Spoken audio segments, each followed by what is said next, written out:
ए बेटा, मैं लाइन में तुमसे पहले खड़ा हूँ, जाओ पीछे खड़े हो जाओ। अच्छा, अब तुझसे सीखना पड़ेगा क्या करना है क्या नहीं। चुपचाप खड़े रहने तो फूट जाएगा। अपने बड़ों से ऐसे बात करते हैं क्या? एक बार बोला ना, देखो चुप बैठने के लिए समझ में नहीं आता। चल।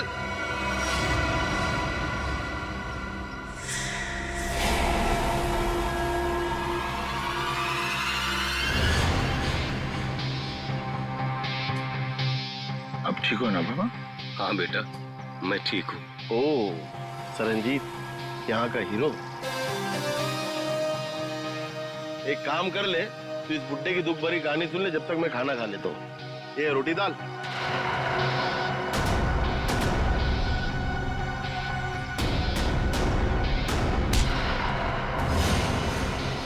खाना बाद में खाना। ले बाबा से माफी मांग। माफी तो नहीं मांगूंगा।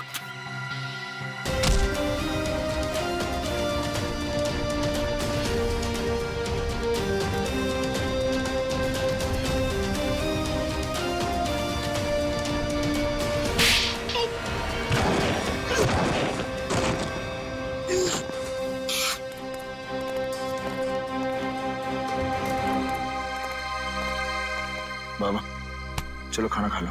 शुक्रिया बेटा।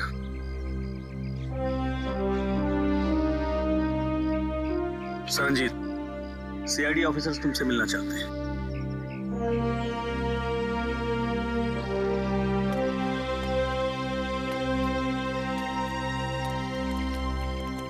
हेलो सरंजीत। Hello sir. आपकी ईमानदारी और अच्छे काम के बहुत चर्चे सुने हमने। आप तो एक सच्चे आईएएस ऑफिसर थे। आप मेरी तारीफ करके मुझे शर्मिंदा मत कीजिए एसीपी साहब। मैं बस अन्याय और अत्याचार बर्दाश्त नहीं कर सकता।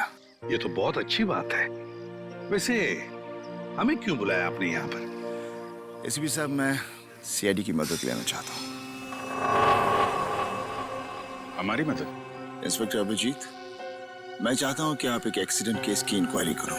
Accident case? पर ये तो पुलिस का मामला है।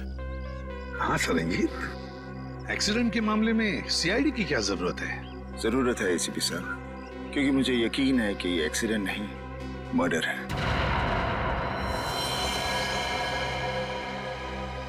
मर्डर? किसका खून हुआ? उसका नाम निरंजन था। मैं उसे बहुत अच्छी तरह से जानता था। मुझे शक है कि किसी ने जानबूझकर उसका मर्डर किया है। मिस्टर सरंजीत, आप हमें पूरी बात अच्छे से बताइए। क्या हुआ क्या था? निरंजन एक सोशल वर्कर था। वो अपनी पोती टीना के मर्डर केस की सच्चाई जानने के लिए सबूत ढूंढ रहा था। उन्होंने जेल में मुझे चिट्ठी भेजी जिसमें लिखा था कि उन्हें असली खूनी का पता चल गया है। वो सबूत लेकर पुलिस स्टेशन जा रहा है। फिर? पुलिस तक पहुंचने से पहले ही उसकी मौत हो गई। ओह, तो टीना का खून हुआ था। लोग समझते थे कि टीना ने आत्महत्या की है, लेकिन निरंजन जानता था कि उसका खून हुआ है। इसलिए मैंने उसकी मदद के लिए कार्तिक को भेजा। कार्तिक उससे पहले वहां पहुंचे, निरंजन का एक्सीडेंट हो गया। इसलिए मैं चाहता हूं कि आप लोग ये केस जरूर लें। ठीक है सरंजीत जी, आप चिंता मत कीजिए। हम उन दोनों के खूनियों को जरूर ढूंढ निकालेंगे। थैंक्स। थैंक यू कहने की जरूरत नहीं है सरंजीत। अन्याय और अत्याचार के खिलाफ लड़ना हमारा भी फर्ज है। हम तुम्हारे साथ हैं।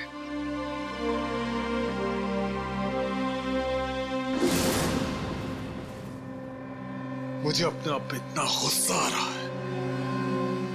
मैं उन्हें बचा नहीं सका सर। देखो कार्तिक, तुमने कोशिश तो की थी। नाकामयाब कोशिश।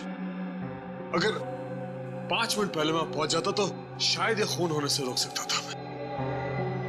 हम तुम्हारे जज्बात समझ सकते हैं कार्तिक। बहुत बुरा लगता है जब हम चाहते हुए भी किसी को बचा नहीं सकते हैं। लेकिन एक बात बताओ कार्तिक, क्या हुआ क्या था वहां पर? उस दिन मैं पुलिस स्टेशन नहीं जा रहा था। मुझे पता था कि निरंजन जी सारे सबूत लेकर पुलिस स्टेशन जाने वाले हैं, लेकिन इंक्वायरी चल रही है सर। अरे सुनो सुनो सुनो, यहाँ पे क्या हुआ? किसी बुजुर्ग इंसान का एक्सीडेंट हुआ है सर।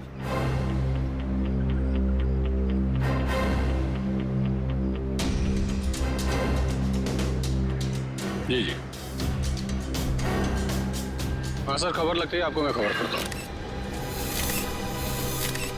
निरंजन जी जी सर।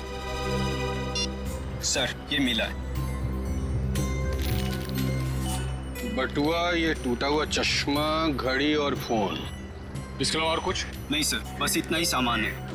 सर इसका मतलब खूनी ने निरंजन जी को मारने के बाद सारे सबूत वहां से उठा लिए थे। मगर कार्तिक, जब तुम्हें पता था कि वहां से सारे सबूत गायब है, तो उसी वक्त तुमने पुलिस को क्यों नहीं बताया है? सर पुलिस मुझसे वहां सबूत होने का सबूत मांगती जो मैं दे नहीं सकता था। सनी जी ने मुझे कहा था और मैंने विश्वास कर लिया, लेकिन पुलिस मेरा विश्वास क्यों करती? अब वैसे भी इस केस से मेरा कोई लेना देना ही नहीं है। ठीक है Kartik, thank you very much मदद के लिए। अगर मेरी जरूरत पड़े please let me know. Thank you sir. Sir हमें उस एक्सीडेंट की जगह जाकर तहकीकात करनी चाहिए। हाँ दया, और इस टीना की मौत की भी तहकीकात करनी पड़ेगी।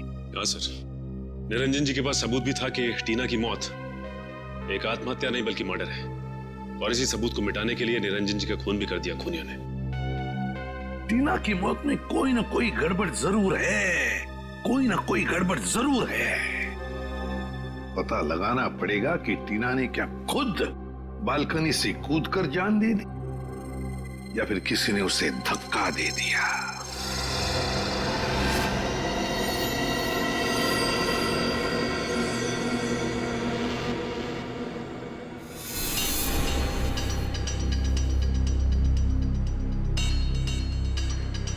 दया, टीना जो अपनी घर की बालकनी में से गिरी, वो बिल्कुल यहां आके गिर गई, यहां पर, है ना?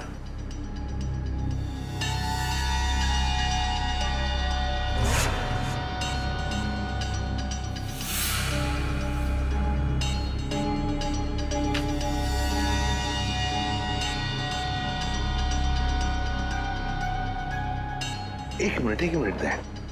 तो इस फोटो को देखो, गौर से देखो इस फोटो को। टीना की हथेली पर खून लगा हुआ है, हथेली पर खून लगा हुआ है।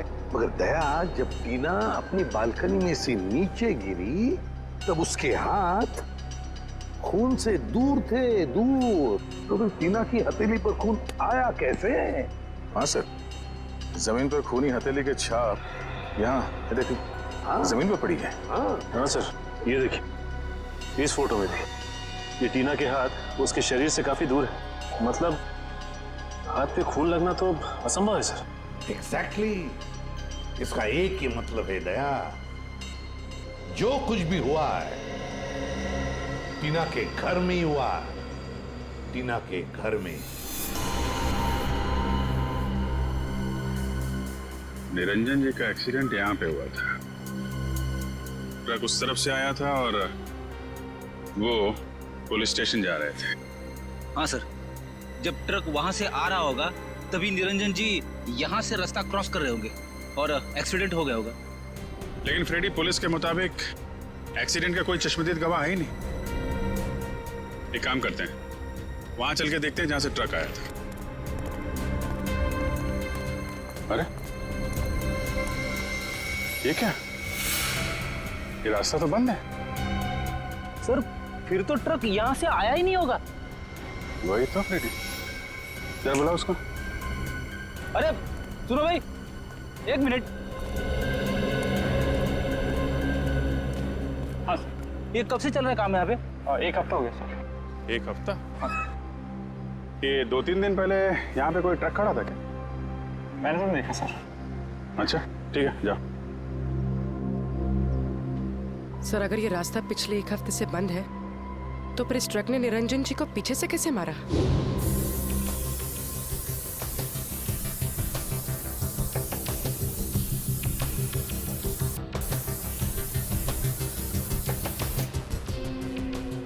सर खून का निशान।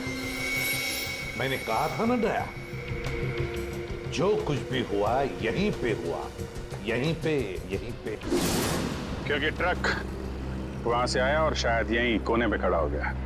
यहाँ खड़ा होकर निरंजन जी का इंतजार करता रहा, और जैसे ही निरंजन जी दिखे ट्रक ने उनको उड़ाया और वापस मेन रोड से फरार। लेकिन सर, इतने बड़े ट्रक को किसी ने तो देखा होगा। हाँ फ्रेडी, किसी ने तो देखा होगा।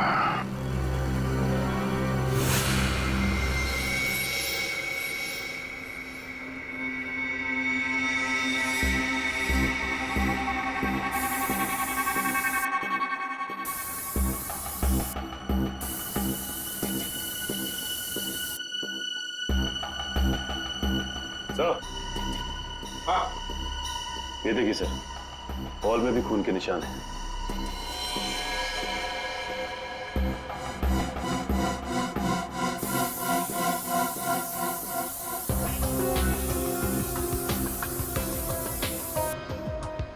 यहाँ पे तो कुछ नहीं है सर।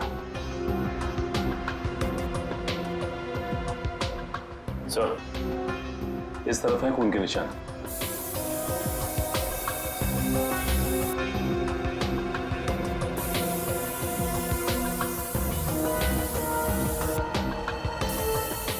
इधर भी।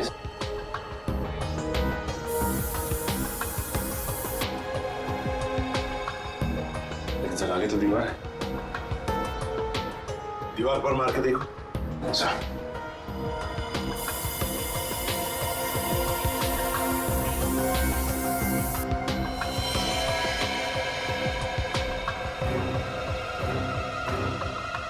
ये देखो दया, खून के निशान है, लेकिन दिखाई नहीं पड़े क्योंकि खूनी ने सारे खून के निशान मिटा दिए थे।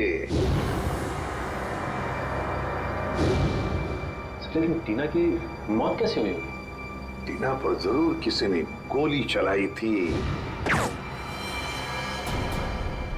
जिसकी वजह से उसके खून की चींटे ऐसे दीवार पर उड़ गए।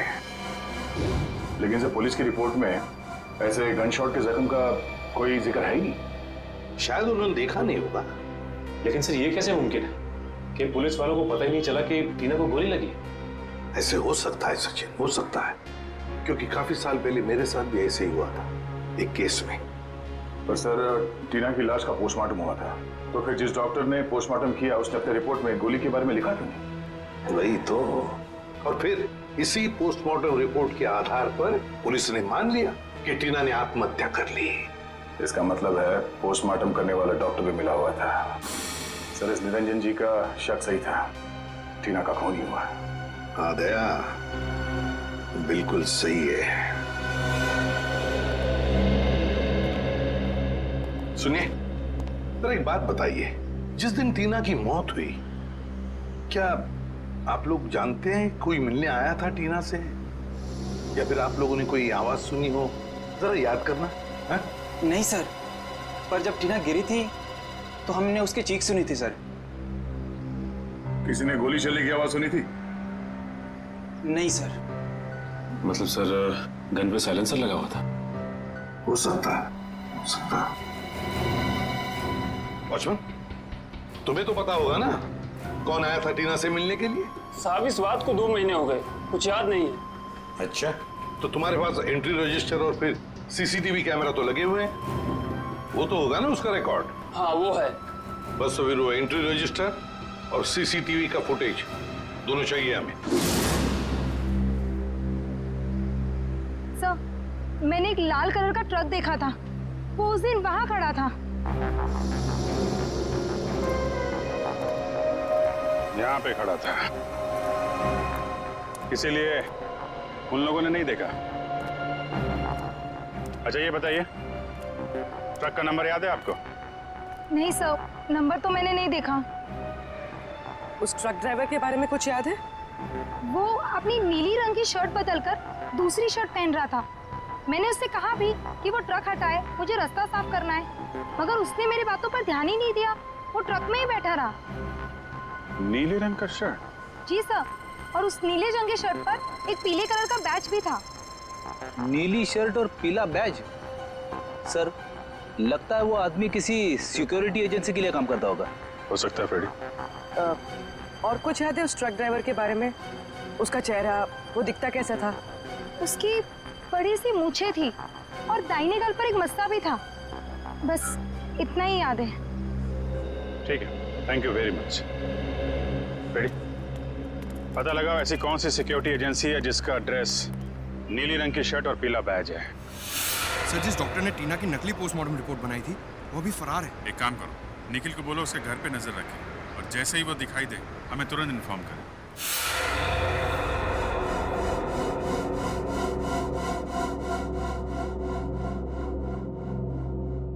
नहीं सर, मैं ऐसे नहीं जानता। कौन है ये लड़की?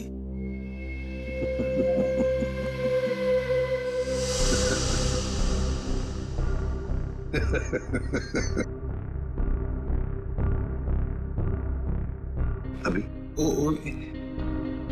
मैं भूल गया था सर।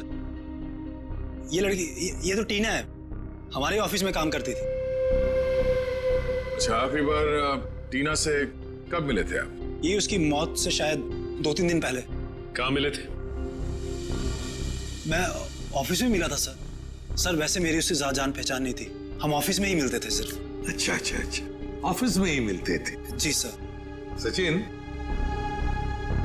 चल।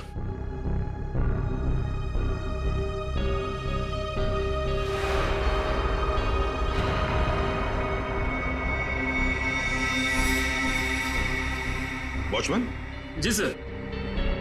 इन्हें पहचानते हो? हाँ साहब, ये इमरान साहब है। टीना मैडम को अक्सर घर छोड़ने आते थे। ये झूठ बोल रहा है सर, ही इज लाइंग।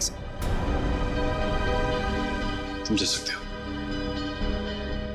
वैसे जिस दिन टीना का खून हुआ उस दिन तुम कहाँ थे? सर मैं ऑफिस में ही था सर। ऑफिस में थे? जी सर। हाँ, सचिन जरा।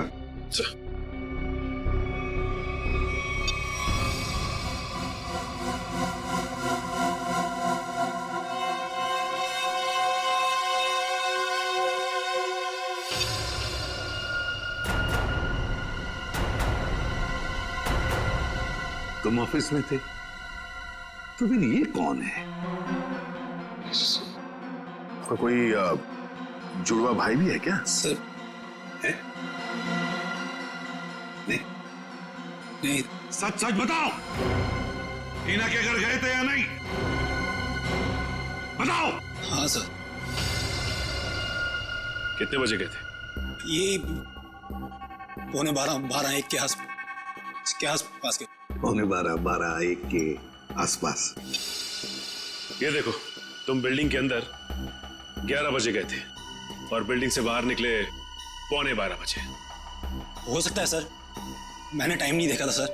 मैं उसकी बिल्डिंग के बाहर गया, मैंने दरवाजा खटखटाया पर किसी ने खोला नहीं। फिर मैं वापस चला आया सर। मैं मतलब 45 मिनट तक तुम टीना के घर का दरवाजा खटखटाते रहे हैं? शक्ल से बेवकूफ लगते हैं हम लोग।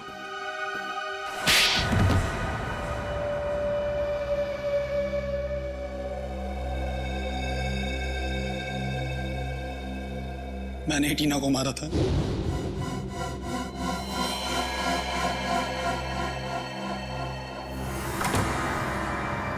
हाय टीना। हाय मयंक, आओ अंदर आओ।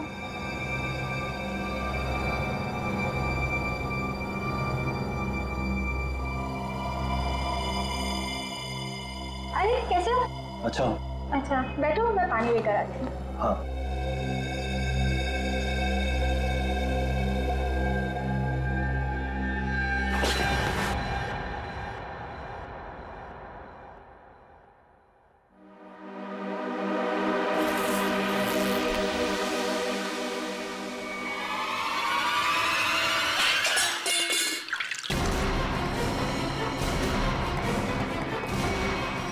क्या कर रहे हो तुम?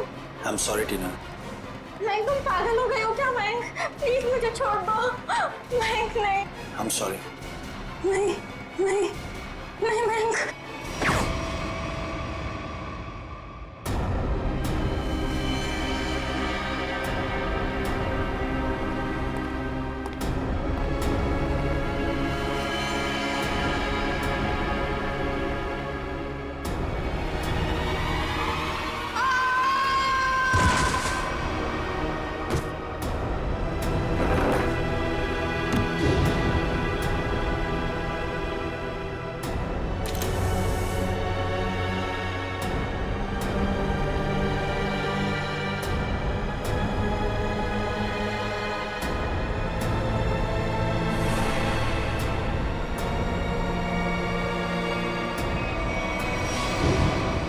मेरे ऑफिस के एक सीनियर रिपोर्टर हितेन ने मुझसे वादा किया था कि अगर मैं टीना का मर्डर करता हूं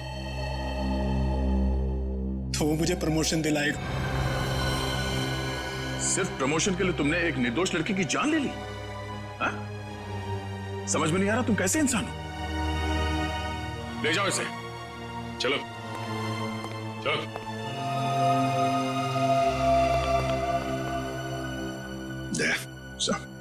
इस सीनियर रिपोर्टर हितेन से मिलना होगा। हितेन सर तो यहाँ नहीं है। तो कहाँ है हितेन? सर पता नहीं, कल उन्होंने अचानक से इस्तीफा दे दिया। इस्तीफा दे दी? आप कौन है? सर मेरा नाम अरविंद है और मैंने आज ही हितेन की जगह ज्वाइन किया है। और आप? मैं नीता हूँ, अरविंद सर की सेक्रेटरी, और इससे पहले हितेन सर की सेक्रेटरी। तो आप ये बता सकती हैं कि हितेन और टीना इनके बीच में कोई झगड़ा वगैरह हुआ था क्या, या कोई अजीब बात घटी थी? हाँ सर, मैंने टीना और मिस्टर हितेन को किसी बात पे बहस करते हुए सुना था। मिस्टर हितेन टीना को कोई प्रोजेक्ट छोड़ने के लिए कह रहे थे। वो उस प्रोजेक्ट में 3 लोगों को एक्सपोज करने वाले थे और टीना बहुत जिद कर रही थी कि वो उन लोगों का पीछा नहीं छोड़ेगी। कौन 3 लोग?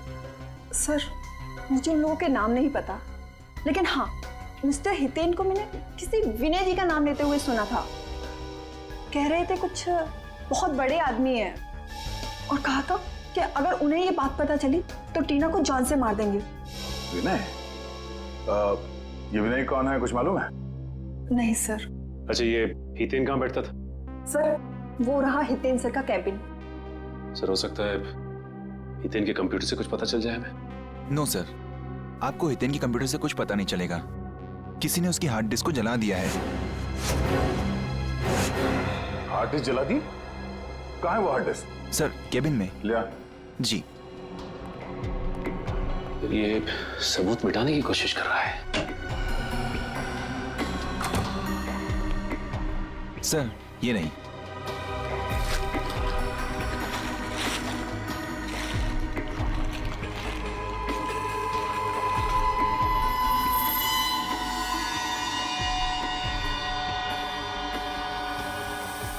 सर ये हितेन तो बहुत चालाक निकला। लगता है हार्ड डिस्क पे एसिड डाल दिया है, पूरा डाटा खराब हो गया होगा।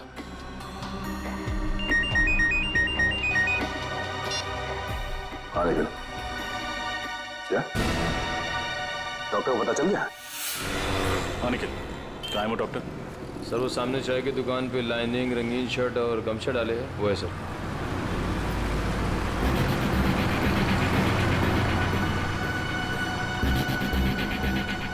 चलो मिलते हैं उससे, लेकिन ख्याल रखना वो भाग न जाए।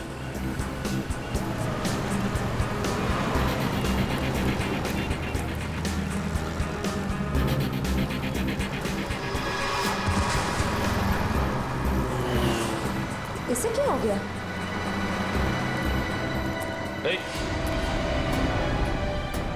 डॉक्टर साहब, सर ये तो मर गया। मर गया? हाँ सर। लेकिन अभी तो अच्छा खासा झांक। सर लगता है किसी ने इसकी चाय में जहर मिला दिया। निकल, एम्बुलेंस बुलाओ। श्रेया, क्या मिला तुमने चाय में जो पीते ही उस आदमी की मौत हो गई? नहीं साहब, मैंने तो ऐसा कुछ भी नहीं किया। कुछ भी नहीं किया तो तुम्हारी दुकान की चाय पीकर उसकी मौत कैसे हो गई? अरे मैडम, मैं तो उसको जानता भी नहीं, फिर मैं उसे क्यों मारूंगा? आपको विश्वास नहीं होता ना, तो मैं चाय पी के दिखाता हूँ।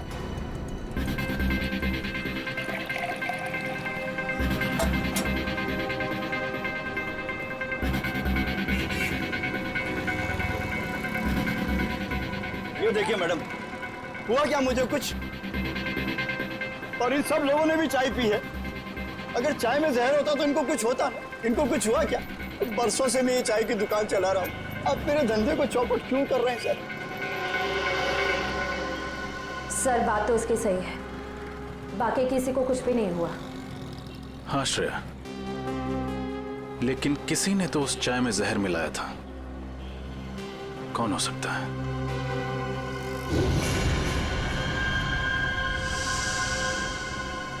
एक सेकंड है, यहाँ पर एक आदमी बैठा अखबार पढ़ रहा था, कहाँ गया वो? कौन सा? उसने काली टी शर्ट पहनी हुई थी, उसके हाथ में बैंडेज था, कहाँ गया वो? मुझे नहीं मालूम साहब। आप लोगों में से किसी ने उसे जाते हुए देखा? हमने तो नहीं देखा। भाग गया। जरूर उसी ने डॉक्टर की चाय में जहर मिलाया था। नाम तो नहीं पता, लेकिन उसकी मूछें हैं और शायद दाहिने गाल पे मसा है। ओह, शायद आप रघु की बात कर रहे हैं। क्या आप रघु को यहाँ बुला सकते हैं? मैम, रघु की ड्यूटी इस वक्त एक दवाई कंपनी में लगी हुई है, वो वहीं होगा। कौन सी कंपनी है? ओपेक फार्मा कंपनी सर। हेलो, क्या? अच्छा अच्छा अच्छा अच्छा, okay okay, thank you very much. क्या हुआ सर? विनय का पता चल गया है। वो भी उसी जेल में है जिस जेल में सरनजीत है। हम तुमसे टीना के बारे में पूछताछ करने आए। टीना का नाम तो नहीं भूलोगे तुम?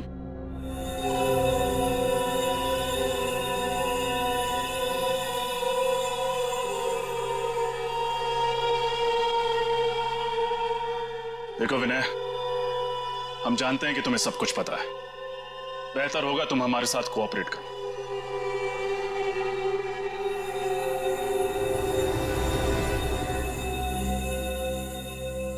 देखा सर, कहा था ना मैंने, ये कुछ नहीं बोलेगा। बड़ा आदमी है ना, और इसे अच्छी तरह से मालूम है कि ये जेल में है और कोई इसे हाथ भी नहीं लगा सकता। सर, बड़ा बिजनेसमैन था ये, और इस बड़े बिजनेसमैन ने कोई तो बड़ा कांड किया है। इसका पर्दाफाश टीना करने वाली थी, लेकिन उससे पहले ही उसकी मौत हो गई। लेकिन सर, हमने टीना और उसके दादाजी का केस लिया। ये बात इस जेल से बाहर कैसे गई? सर, हो ना हो ये काम जरूर विनय का ही है, क्योंकि जब एसीपी सर सरनजीत जी से मिलने यहाँ आए थे तब शायद विनय यहीं कहीं आसपास मौजूद था।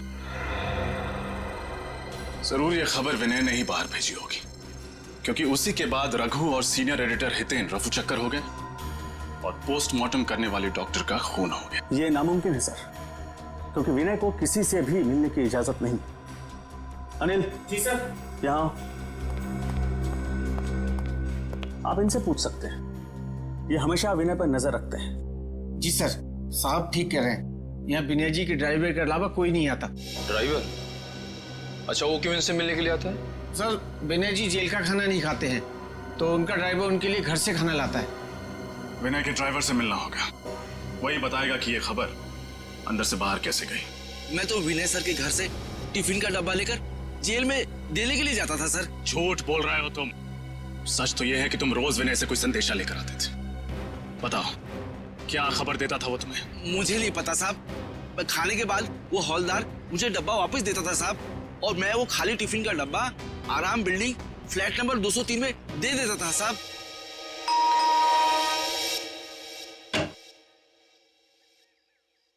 जी, हम सीआईडी से। आपसे मिस्टर विनय के बारे में कुछ पूछताछ करनी है। विनय? कौन विनय?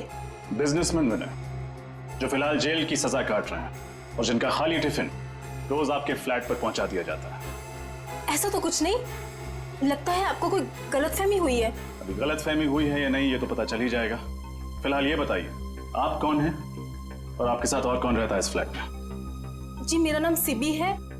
मैं एक स्टूडेंट हूँ और यहाँ भाड़े पर रहती हूँ, अकेली।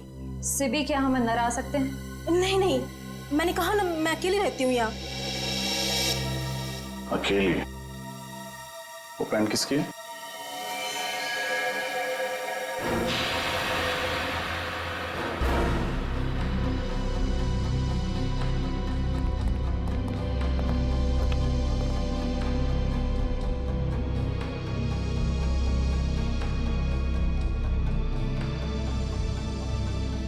ये पैंट, ये शर्ट आपके तो नहीं लगते?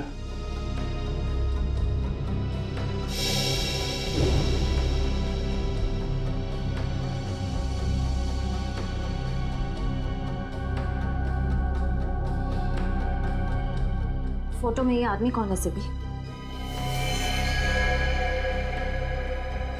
मेरा भाई रघु। ओ, तो ये है रघु जिसने निरंजन जी को ट्रक से उड़ाया था। अभी कहाँ मिलेगा ये रघु? मुझे कुछ नहीं पता सर। रघु कभी मुझे कुछ नहीं बताता। अभी भी थोड़ी देर पहले आया था, पता नहीं कहाँ चला गया। श्रेया, निखिल, तलाशी लो करके।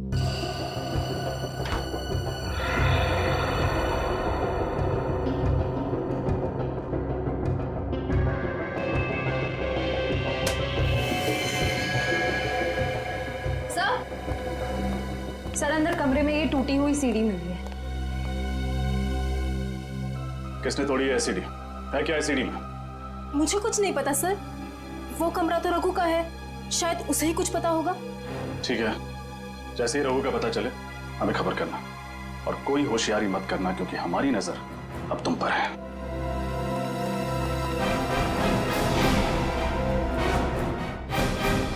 सर रघु के घर जो सीडी मिली थी, डेटा इंजीनियर उस सीडी से कुछ रिकवर कर पाए हैं। हमें उससे अब खत्म करना होगा। सर ये तो वो बिजनेसमैन है विनय। कुछ नहीं कर पाएंगे। और सर ये तो वो सीनियर रिपोर्टर हितेन है। हमारा सारा बना बनाया प्लान बिगड़ जाएगा। हितेन, मैं तुम्हारे साथ पूरा सहमत हूँ।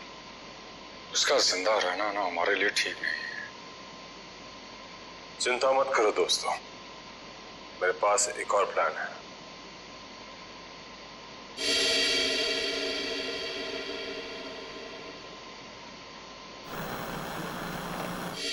अब ये सारा मामला समझ में आ गया। टीना ने इन तीनों की बातचीत सुन ली और फिर उसी बातचीत को उसने रिकॉर्ड भी कर लिया। और विनय, हितेन और इस तीसरे अनजान आदमी को किसी तरह से पता चल गया था कि टीना को उनके प्लान के बारे में पता चल चुका है, और इसीलिए इन तीनों ने टीना को मार डाला। लेकिन इस वीडियो में तीसरा अनजान आदमी कौन है, इसके बारे में अभी तक कुछ समझ में नहीं आ रहा है। फिर एक बार ये हितेन और रघु हाथ में आ जाए ना, तो तीसरा आदमी कौन है ये भी पता चल जाएगा। हाँ सरनजीत, गुड। वैसे भी तुम जैसे लोगों की जरूरत जेल के अंदर नहीं, जेल के बाहर ही है। और बता। ओके, ठीक है, and good luck. Okay, Daya, Saranjit jail से रिहा हो गया। सर ये तो बहुत अच्छी खबर है। अगर सर ये हितेन, रघु और इस तीसरे अनजान आदमी को ढूंढेंगे कैसे सर? नमस्ते सर, कहाँ चलना सर? गाड़ी स्टार्ट कीजिए, रास्ता मैं बताता हूँ। जी।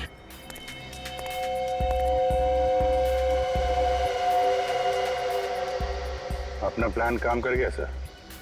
हाँ भी, ये विनय को भनक भी नहीं लगी कि हमने जानबूझकर उसे जेल से रिहा करवाया है। हाँ सर, उसे लग रहा होगा कि उसके अच्छे बर्ताव की वजह से उसे जेल से रिहा किया गया है।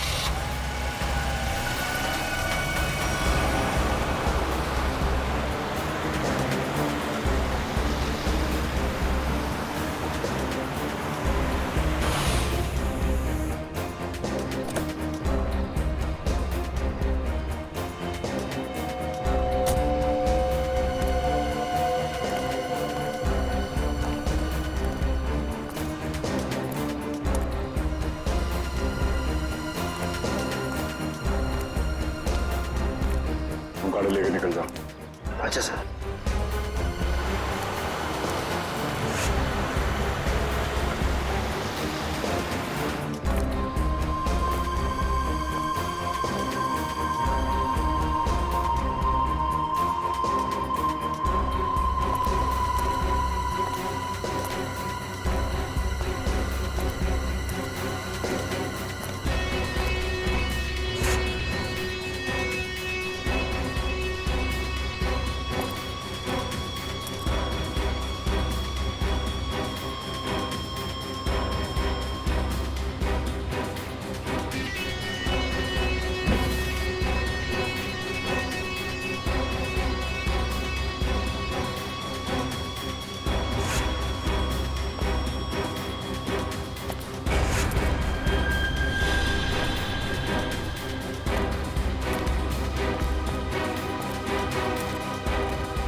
सर वो तो रघु है। हाँ, अब देखते जाओ, सब एक एक करके आ जाएंगे। हितेन कहाँ है? और रघु धीरज रखो, सब लोग आ जाएंगे। खाली हाथ तो नहीं आएंगे, रोकड़ा साथ लाने को कहा है ना। रघु तू जो कुछ भी कर रहा है ना बहुत गलत कर रहा है तू। अच्छा अब तुम हमें बताओगे कि क्या सही है और क्या गलत। तुम लोगों ने जो कुछ भी किया है ना सब पता है मुझे बताने की जरूरत नहीं, समझे? ऐसा लगता है आपस में बहस हो रही है। हाँ दया, लगता है कोई प्रॉब्लम शुरू हुआ है।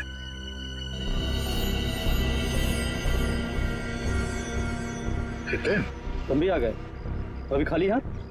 मेरी बात याद नहीं तुम लोगों को? रघु, लालच ने तुझे अंधा कर दिया है। नो लेक्चर, ओनली पैसा। पैसा निकालो मेरे, समझे? मैं लेकर नहीं आया हूं पैसे, वो लेकर आ रहा है और मारेगा तुम्हारे मुंह पर सारे पैसे।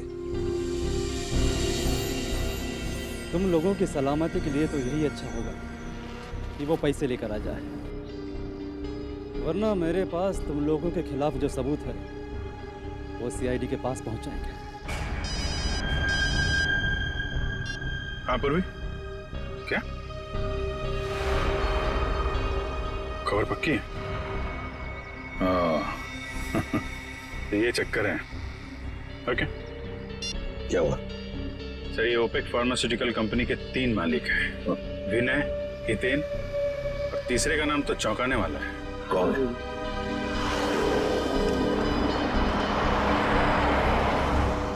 लगता है ये तीसरा आ गया, तीसरा पार्टनर।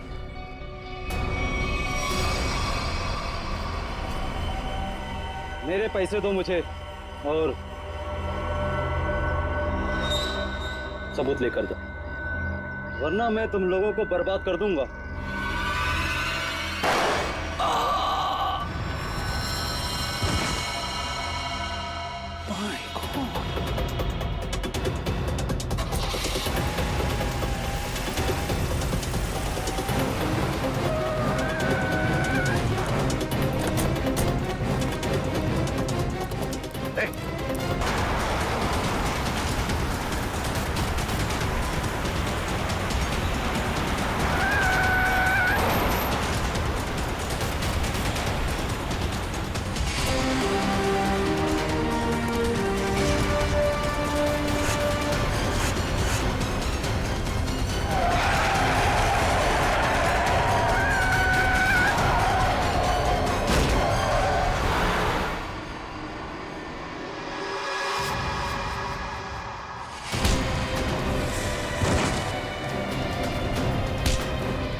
कार्तिक, मैं तुझे अपना दोस्त समझता था।